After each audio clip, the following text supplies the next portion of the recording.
በትግራይ ክልል ያለውን የጦርነት ስጋትን በመሸሽ በርካታ ወጣቶች ክልሉን ለቀው በመውጣት ላይ መሆናቸው እየተነገረ ነው። ወይ ትዘምታለህ ወይ 50 ሺህ ብር ትከፍላለህ የተባለው የትግራይ ወጣት እግሬ አውጪኝ ብሎ ወደ አገኘው እየሸሸ ነው ተብሏል። ዝርዝር ዘገባን ይዘናል። በሱዳን ድንበር ሸረሪና አካባቢ የድሮን ጥቃት መፈጸሙ ተነገረ። መንግስት ድንበሩን በድሮን እየጠበቀ መሆኑም ተገልጿል። የዚህንም ዜና ዝርዝር አዘጋጅተናል።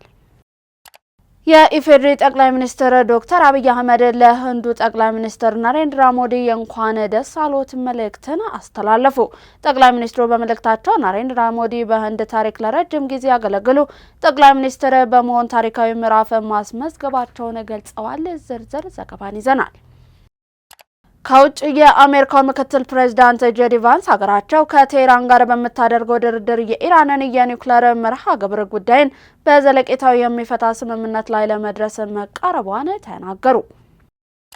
ሰላም ጤና ይስጥልን። እየተወደዳችሁ የመሃል ሚዲያ አድማጭ ተመልካቾቻችን እንደምን ውላችኋል? ቀደም ብለን ባስተላለፍናቸው አበይት ርዕሰ ጉዳዮቻችን የዛሬ ለተረቡ ቀን መሃል ዜናችንን ጀምረናል። ከመሸጋገሪያ በኋላ ስንመለስ በዝርዝር ወደ ያዝናቸው የምናልፍ ይሆናል። እስከዚያው ድረስ ዜናውን ላይክና ሼር ሚዲያችንን ሰብስክራይብ በማድረግ ቤተሰብነታችሁን በማጠንከር ዜናው ተጀምሮ ዘንድ የአክብሮት ግብዣችን ነው።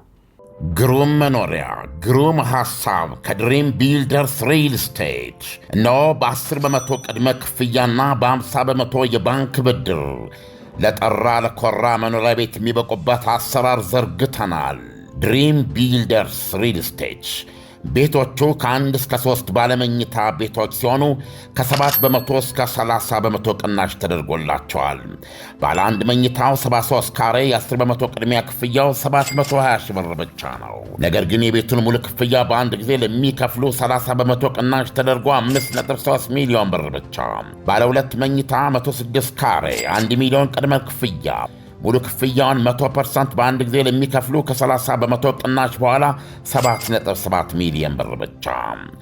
ባለ 3 መኝታ 141 ካሬ በ1.4 ሚሊዮን ብር ቅድሚያ ክፍያ ሙሉ ክፍያውን 100% በአንድ ጊዜ ለሚከፍሉ ከ30 በመቶ ቅናሽ በኋላ 10.3 ሚሊዮን ብር ብቻ ነው። አፓርትመንቶቹ ግንባታቸው ከወዲሁ 30 በመቶ የተጠናቀቀ ሲሆን የልጆች ማጫወቻ፣ መዋኛ ገንዳ፣ በቂ የመኪና ማቆሚያና እንደዚሁም የከርሰ ምድር ውሃና የመሳሰሉት የጋራ መጠቀሚያዎች የተሟሉለት ነው። ቤቶን በ2 ዓመት ተኩል ውስጥ ይረከባሉ። ማንኛውንም አስፈላጊ መረጃዎች አግኝተው ለመወሰን የሚያበቃ መረዳት እንዲኖረው በስክሪኑ ላይ በሚታየው ስልክ ቁጥር አሁኑን ይደውሉ። ድሪም ቢልደርስ ሪል ስቴት። ተመልሰናል። በቀዳሚነት ወደ ያዝነው መረጃችን አለፍን። የግፍ ጽዋ የመረራቸው የትግራይ ወጣቶች ክልሉን ለቀው እየወጡ ነው። በትግራይ ክልል ያለውን የጦርነት ስጋትን በመሸሽ በርካታ ወጣቶች ክልሉን ለቀው በመውጣት ላይ መሆናቸው እየተነገረ ነው። መቀሌ ለሚገኙ የአዲስ ሪፖርተር ምንጮች አስተያየታቸውን እየሰጡ የክልሉ ወጣቶች እንዲሁም በክልሉ ያለውን ፖለቲካዊ ሁኔታን በቅርበት የሚከታተሉ ወገኖች እንደሚሉት ከሆነ ማህበረሰቡ ደጋግሞ በሚመጣው ጦርነት መሰላቸቱን ይናገራሉ። ወይ ትዘምታለህ ወይ 50 ሺህ ብር ትከፍላለህ የተባለው የትግራይ ወጣትም እግሬ አውጪኝ ብሎ ወደ አገኘው እየሸሸ ነው ተብሏል። በክልሉ በተለይም ከመቀሌ ውጪ ባሉ አካባቢዎች ላይ ወጣቱ ወደ አስገዳጅ የጦርነት መልመላ እየገባ መሆኑን ተከትሎ ወጣት በሙሉ ትግራይ ለቆ ለመውጣት እየተቻለውን ሁሉ እያደረገ ነው ተብሏል። በተለይም ከፕሪቶሪያው የግጭት ማቆም ስምምነት በኋላ የትግራይ ፖለቲካ ክፍፍል ውስጥ በመግባቱ በተለይም ወጣቱ ኃይል ተጨማሪ ዋጋ የመክፈል ፍላጎት ፈጽሞ እያሳየ አይደለምም እየተባለ ነው። በመሆኑም አቅም ያላቸው ወጣቶችም ሆኖ ሌሎች እየተጋገዙ ከክልሉ በመውጣት ሌሎች አካባቢዎች ላይ ሄደው ስራ ፈጥረው ህይወታቸውን የመምራት አዝማሚያዎችን እያሳዩ ስለመምጣታቸውም በሰፊው እየተነሳ ነው። በሱዳን ድንበር ሸረሪና አካባቢ የድሮን ጥቃት መፈጸሙ ተሰማ። መንግስት ድንበሩን በድሮን እየጠበቀ መሆኑም ተገልጿል። የዚህ ዜና ዝርዝር እንደሚከተለው ተጠናቅሯል። በኢትዮጵያና በሱዳን ድንበር አቅራቢያ በምትገኘው ሸረሪና በተባለችው ስፍራ እንዲሁም በአካባቢዋ ላለፉት ጥቂት ቀናት ሲታይ የነበረውን አጠራጣሪ የጸጥታ እንቅስቃሴን ተከትሎ የኢትዮጵያ አየር ኃይል የድሮን ጥቃት መፈጸሙ ተሰምቷል። ጥቃቱ የተሰነዘረው ሰኔ 1 ቀን እንዲሁም ሰኔ 2 ቀን 2018 ዓ.ም እንዲሁም ዛሬ ረፋድ ላይ መሆኑ ታውቋል። ከአየር ጥቃቱ በፊት በአካባቢው ላይ ከፍተኛ የሆነ የወታደራዊ እንቅስቃሴ ይስተዋል እንደነበረ ከስፍራው የደረሱ መረጃዎች ያመለክታሉ። የትግራይ ታጣቂዎች በኤርትራ በኩል በእግር በመጓዝ ወደ ሱዳን ለመሻገር አልመው የድንበር አካባቢዋ ወደ ሆነችው ሸረሪና መድረሳቸው ተስተውሏል። በዕለቱ የጦር መሳሪያ እንዲሁም ልዩ ልዩ ወታደራዊ ሎጂስቲክስ የጫኑ 2 የኦራል መኪናዎች እንዲሁም 5 የኤፍኤስአር ከባድ ተሽከርካሪዎች ታጣቂዎች ወደሚገኙበት ስፍራ ቅንቷልም ተብሏል። በሱዳን በኩል የሚገኘው የጦር አዛዥ እነዚህን የትግራይ ታጣቂዎች በድንበር ላይ ተቀብሎ ለማስተናገድ አስቀድሞ ቀጠሮ ይዞ እንደነበርም ተገልጿል። ይህንን የተቀናጀ ወታደራዊ እንዲሁም የሎጂስቲክስ እንቅስቃሴ በቅርብ ክትትል ሲያደርግ የቆየው የኢትዮጵያ መከላከያ ሰራዊት የሀገሪቱን የድንበር ሉዓላዊነት ለማስከበር የአየር ኃይልን ስምሪትን ተጠቅሟል።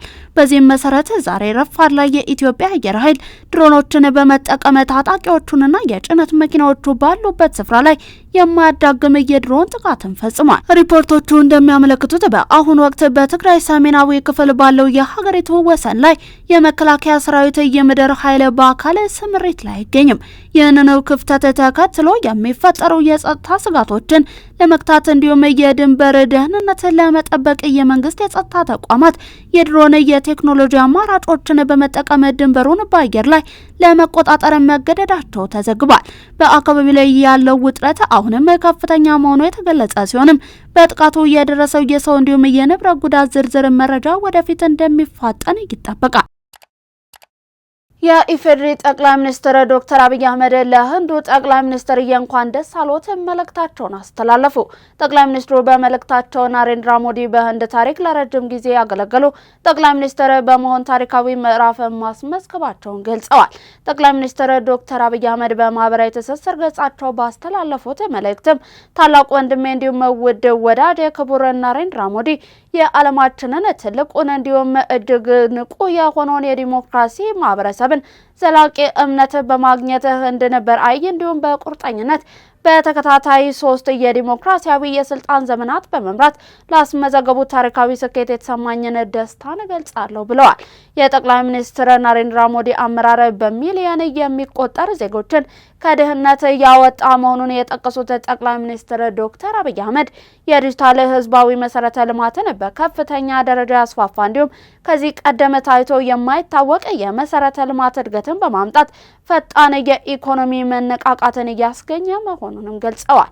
በተለይም ጠቅላይ ሚኒስትር ናሬንድራ ሞዲ በተከታታይነት ለደቡብ የዓለም ክፍል ጠንካራ ድምጽ በመሆን ማገልገላቸውን ጠቅላይ ሚኒስትር ዶክተር አብይ አህመድ በመልእክታቸው ጠቁመዋል።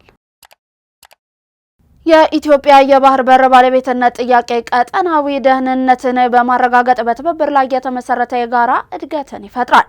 የኢትዮጵያ የባህር በር ባለቤትነት ጥያቄ ቀጠናዊ ሰላምና ደህንነትን በማረጋገጥ በትብብር ላይ የተመሰረተ የጋራ እድገትን እንደሚፈጥር የሕዝብ ተወካዮች ምክር ቤት አባል እንዲሁም ምሁራን ገልጸዋል።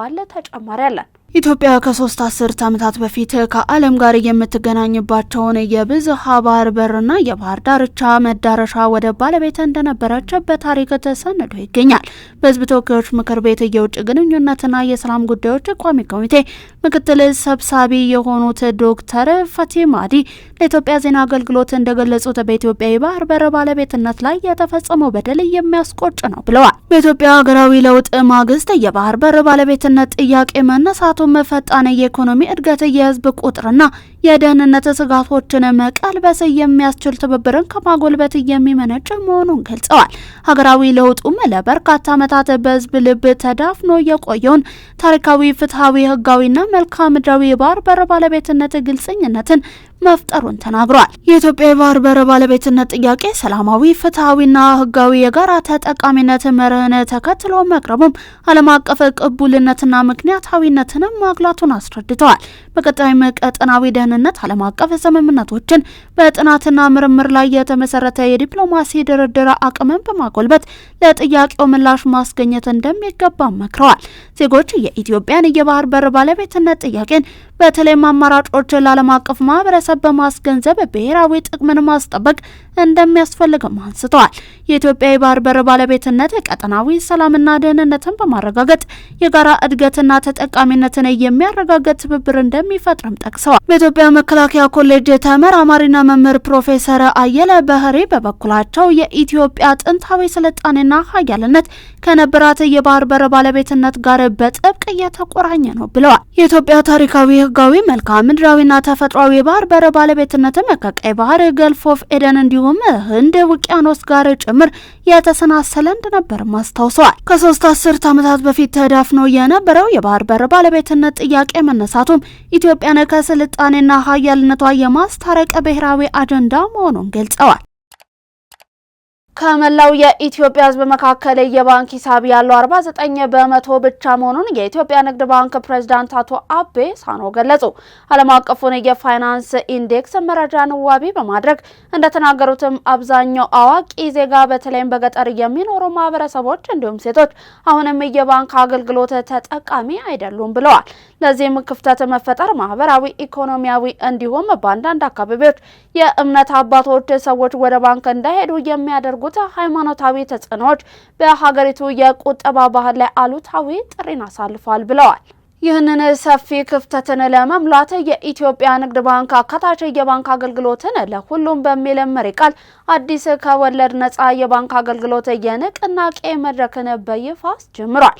ይህ አዲሱ ንቅናቄ በዋነኛነት የባንክ ተደራሽነት አነስተኛ በሆነባቸው እንዲሁም አብዛኛው የእስልምና እምነት ተከታዮች በሚኖርባቸው አካባቢዎች ላይ ትኩረት በማድረግ የፋይናንስ አካታችነትን ለማረጋገጥና የህብረተሰቡን የቁጠባ ልምድን ለማሳደግ ያለመ ነው ተብሏል። የኢትዮጵያን ማኑፋክቸሪንግ ወደ ላቀ ምዕራፍ የሚያሸጋግረው የልዩ ኢኮኖሚ ዞኖች የለውጥ ጉልበት ኢትዮጵያ የጀመረችውን ሁለንተናዊ የኢኮኖሚ እድገትን ለማፋጠን እንዲሁም የነገን የበለጸገች ሀገርን ለመገንባት በምታደርገው ስትራቴጂካዊ ጉዞ ውስጥ ልዩ የኢኮኖሚ ዞኖች እንዲሁም የኢንዱስትሪ ፓርኮች ግንባር ቀደም የለውጥ ሞተር ሆነዋል። ዝርዝር አለን፣ ተመልክተን እንመለስ። እነዚህ ማዕከላት በኢትዮጵያ የኢኮኖሚ መዋቅርን ከግብርና መር ወደ ማኑፋክቸሪንግ ከመቀየር ባለፈ በዓለም አቀፍ የንግድ መድረክ ላይ ያላትን ተወዳዳሪነትን እያሳደጉ የሚገኙ ቁልፎች ናቸው። በአሁኑ ወቅት በመላው ኢትዮጵያ 14 ልዩ የኢኮኖሚ ዞኖች እንዲሁም የኢንዱስትሪ ፓርኮች ተገንብተው በንቃት ስራ ላይ ይገኛሉ። እነዚህ ዓለም አቀፍ ደረጃቸውን እየጠበቁ ማዕከላት በዋነኛነት ኢንቨስትመንትን በከፍተኛ ደረጃ ለማሳለጥ፣ የኢንዱስትሪያላይዜሽን ጉዞን ለማፋጠን እንዲሁም የኤክስፖርት እድገትን ለማሳደግ ታስበው የተቃኙ ናቸው። ከዚህም በተጨማሪ ቀደም ሲል ከውጭ የሚገቡ ምርቶችን በሀገር ውስጥ በመተካት የውጭ ምንዛሬ ለማሳደግ የላቀ ቴክኖሎጂና የእውቀት ሽግግርን ለመፍጠር እንዲሁም ሰፊ የስራ ዕድልን ለማበርከት ትልቅ አቅምን ፈጥረዋል። ይህ ግዙፍ ራዕይ በተግባር እጅግ ተስፋ ሰጪ ስኬቶችን ማስመዝገብም ችሏል። እንደ ዘመናዊው የአይሲቲ ፓርክ ያሉ ማዕከላትን ጨምሮ በእነዚህ ሁሉ ልዩ የኢኮኖሚ ዞኖች ውስጥ በአሁኑ ወቅት በተለያዩ ዘርፎች የተሰማሩ ከ300 በላይ ግዙፍ የኢንቨስትመንት ፕሮጀክቶች በንቃት እየተንቀሳቀሱ ይገኛሉ። ይህ መጠነ ሰፊ የኢንቨስትመንት እንቅስቃሴ በሀገራችን የኢኮኖሚ እድገት ላይ የሚፈጥረው ግስጋሴ እንደተጠበቀ ሆኖ እስካሁን ባለው ሂደት ብቻ ከ100 ሺህ በላይ ለሚሆኑ ዜጎች ቋሚ የስራ ዕድል መፍጠር መቻሉን የኢንዱስትሪ ፓርኮች ልማት ኮርፖሬሽን መረጃ ያመለክታል። በአጠቃላይ ሲታይ በኢትዮጵያ የሚገኙ ልዩ የኢኮኖሚ ዞኖች የኢንዱስትሪ ሽግግርን የሚያፋጥኑ እንዲሁም የወደፊቱን የኢኮኖሚ መጻኢ ዕድልን ብሩህ የሚያደርጉ ዋነኛ የልማት ምሰሶች ናቸው። ለቅድመ ምረቃ ትምህርት መውጫ ፈተና በቂ ዝግጅት መደረጉን ማህበሩ አስታወቀ። ነገ ሰኔ 4 ቀን 2018 ዓ.ም ለሚሰጠው የቅድመ ምረቃ ትምህርት መውጫ ፈተና በቂ ዝግጅት መደረጉን የግል ከፍተኛ ትምህርት ተቋማት ማህበር ተናግረዋል። ከሚመለከታቸው አካላት በተለይም ከትምህርትና ስልጠና ባለስልጣን ጋር በመሆን ለተፈታኞች የቅድመ ዝግጅት ስልጠና መሰጠቱን የማህበሩ ስራ አስኪያጅ አቶ ተፈራ ገበየው ለጣቢያችን ገልጸዋል። ተማሪዎች ካሁን ቀደም በነበሩት የፈተና ሂደቶች ላይ ሲያነሷቸው የነበሩትን ቅሬታዎችን ለመቀበል ሲባል የመለማመጃና መዘጋጃ ፈተናዎችን በየተቋማቸው ሲወስዱ እንደነበር አቶ ተፈራ ጠቁመው አንዳንድ ጊዜ ተማሪዎች በራሳቸው ችግር ምክንያት በመጨረሻ ሰዓት ከፈተና የሚቀሩበት ሁኔታ ካሁን ቀደም መስተዋሉን አንስተዋል። መሰል ጉዳዮች እንዳጋጥሙ ከትምህርት ምዘናና ፈተናዎች አገልግሎት እንዲሁም ከትምህርትና ስልጠና ባለስልጣን ጋር በመሆን በቂ ዝግጅት ተደርጓልም ብለዋል። እየተመለከታችሁ የምትገኙት ለዛሬ ለተረቡ ወደ እናንተ እንዲደርሱ የተጠናቀሩትን የመሀል ቀን ዜናዎቻችንን አሁን ደግሞ ከባህር ማዶ ያዝናቸው እናልፋለን። ግሩም መኖሪያ ግሩም ሐሳብ ከድሪም ቢልደርስ ሪል ስቴት እነሆ በ10 በመቶ ቅድመ ክፍያና በ50 በመቶ የባንክ ብድር ለጠራ ለኮራ መኖሪያ ቤት የሚበቁበት አሰራር ዘርግተናል። ድሪም ቢልደርስ ሪል ስቴት ቤቶቹ ከ1 እስከ 3 ባለመኝታ ቤቶች ሲሆኑ ከ7 በመቶ እስከ 30 በመቶ ቅናሽ ተደርጎላቸዋል። ባለ 1 መኝታው 73 ካሬ የ10 በመቶ ቅድሚያ ክፍያው 720 ሺህ ብር ብቻ ነው። ነገር ግን የቤቱን ሙሉ ክፍያ በአንድ ጊዜ ለሚከፍሉ 30 በመቶ ቅናሽ ተደርጎ 5.3 ሚሊዮን ብር ብቻ። ባለ 2 መኝታ 106 ካሬ 1 ሚሊዮን ቅድመ ክፍያ ሙሉ ክፍያውን 100% በአንድ ጊዜ ለሚከፍሉ ከ30 በመቶ ቅናሽ በኋላ 7.7 ሚሊዮን ብር ብቻ። ባለ 3 መኝታ 141 ካሬ በ1.4 ሚሊዮን ብር ቅድሚያ ክፍያ ሙሉ ክፍያውን 100% በአንድ ጊዜ ለሚከፍሉ ከ30 በመቶ ቅናሽ በኋላ 10.3 ሚሊዮን ብር ብቻ ነው። አፓርትመንቶቹ ግንባታቸው ከወዲሁ 30 በመቶ የተጠናቀቀ ሲሆን የልጆች ማጫወቻ፣ መዋኛ ገንዳ፣ በቂ የመኪና ማቆሚያና እንደዚሁም የከርሰ ምድር ውሃና የመሳሰሉት የጋራ መጠቀሚያዎች የተሟሉለት ነው። ቤቶን በ2 ዓመት ተኩል ውስጥ ይረከባሉ። ማንኛውንም አስፈላጊ መረጃዎች አግኝተው ለመወሰን የሚያበቃ መረዳት እንዲኖረው በስክሪኑ ላይ በሚታየው ስልክ ቁጥር አሁኑን ይደውሉ። ድሪም ቢልደርስ ሪል ስቴት። በኢቦላ የሞቱ ሰዎች ቁጥር ከ100 በላይ መድረሱ ተሰማ። በምስራቃዊት ኮንጎ የኢቦላ ወረርሽኝ መከሰቱን በይፋ ከታወጀ ወር ባልሞላ ጊዜ ውስጥ የሟቾች ቁጥር ከ100 ማለፉ ተዘግቧል። ይህ የሟቾች ቁጥር የተመዘገበው በሽታው ከተቀሰቀሰ ከሳምንታት በኋላ ዘግይቶ መገኘቱን ተከትሎ ስርጭቱን ለመግታት የሚደረገው ጥረት በተጠናከረበት ወቅት ነው ሲል ኤፒ ዘግቧል። በግንቦት ወር ይፋ በተደረገው የኢቦላ ወረርሽኝ ላይ የሚደረገውን የቁጥጥር ስራ በአካባቢው ታጣቂዎች የሚፈጸሙ ጥቃቶች፣ ከተወሰኑ ነዋሪዎች ያላቸው ጥርጣሬ እንዲሁም በግጭት ቀጠናዎች ውስጥ ያለው የጸጥታ እንቅፋት ተግዳሮት መሆናቸውንም ቀጥሏል ተብሏል። እስከ እሁድ ዕለት ድረስ በበሽታው መያዛቸው ከተረጋገጠ 550 ህሙማን መካከል የ101 ሰዎች ህይወት ማለፉ የተገለጸ ሲሆን 19 ያህሉ ደግሞ ከበሽታው ማገገማቸውን ትላንት የወጣው ሪፖርት አመልክቷል። የወረርሽኙ ስርጭት በኮንጎ ምስራቃዊት ግዛት በምትገኘው ኢቱሪ ላይ የበረታ ሲሆንም ይህችው ግዛት ብቻዋን ከአጠቃላይ ታካሚዎች ከ90 በመቶ በላይ የሚሆነውን ትይዛለች ተብሏል። ከዚህ በተጨማሪም በወረርሽኙ በሰሜን ኬቭ እንዲሁም በደቡብ ኬቭ ግዛቶች የተመዘገበ ሲሆን የድንበር መስመርን ተሻግሮ ወደ ጎረቤት ሀገር ኡጋንዳም መሰራጨቱ መረጋገጡን ዘገባው አመልክቷል። የአሜሪካው ምክትል ፕሬዝዳንት ጄዲ ቫንስ ሀገራቸው ከቴህራን ጋር በምታደርገው ድርድር የኢራንን የኒውክሌር መርሃ ግብርን ጉዳይን በዘላቂያዊነት የሚፈታ ስምምነት ላይ ለመድረስ መቃረቧን ተናገሩ። ሁለቱ ሀገራት ላለፉት ወራት እያንዳንዳቸው በሌላኛቸው ላይ ጥቃት እየፈጸሙ ጎን ለጎን ጦርነቱን ለማስቆም ድርድር እያደረጉ ቆይተው ነው አሁን ወደ መቋጫው መድረሳቸውን ምክትል ፕሬዝዳንቱ የተናገሩት። በድርድሩ ወቅት የኢራን የኒውክሌር ይዞታ ያላስማማ ቁልፍ ጉዳይ ሆኖ የቆየ ሲሆንም አሁን ቫንስ እንዳሉት ወደ መግባባት መቃረባቸውን እንዲሁም በቀጣይ ሳምንታት ወይንም ወራት ከስምምነት እንደሚደረስ ገልጸዋል። በአሁኑ ጊዜ ከኢራን ጋር ለአሜሪካ ምጣኔ ሀብት ጥሩ የሆነው ስምምነት ላይ ለመድረስ እየተቃረበን እንደሆነ ይሰማኛል። ስምምነቱ የኢራን የኒውክሌር ጉዳይ ፕሬዝዳንት ዶናልድ ትራምፕ ስልጣን ላይ እስከሚቆዩበት ጊዜ ድረስ ብቻ የሚፈታ ሳይሆን በዘላቂያዊነት አገሪቱ የኒውክሌር ጦር መሳሪያ እንዳይኖራት የሚያደርግ ነው ሲሉ ምክትል ፕሬዝዳንት ቫንስ ለሲቢኤስ ቴሌቪዥን ተናግረዋል። ይህም የመንግስታቸው የፖሊሲ ግብ መሆኑን የገለጹት ጄዲ ቫንስ ያንን ግብ ለማሳካት በጣም እየተቃረብን ይመስለኛል፣ ነገር ግን ሌሎች በርካታ የቀሩ ጉዳዮች አሉ። ለእነዚያ መቋጫ ለማበጀት ጥረታችንን እንቀጥላለን ብለዋል። ምክትል ፕሬዝዳንቱ ጨምረውም ከኢራን ጋር በሚደረገው ድርድር በአሜሪካ ከሚካሄደው ወሳኙ የአጋማሽ ዘመን ምርጫ በፊት ከስምምነት ላይ እንደሚደረስ እርግጠኛ መሆናቸውን አመልክተዋል። በሰሜን አይርላንድ ቤልፋስት ከተማ በስለት የተፈጸመ ጥቃትን ተከትሎ በተነሳ ተቃውሞ ሰዎች መኖሪያ ቤታቸውን ለቀው ለመውጣት መገደላቸው ተገለጸ። ቤቶች እንዲሁም መኪኖች ሲቃጠሉ የህዝብ ትራንስፖርት በከተማዋም ተቋርጧል ተብሏል።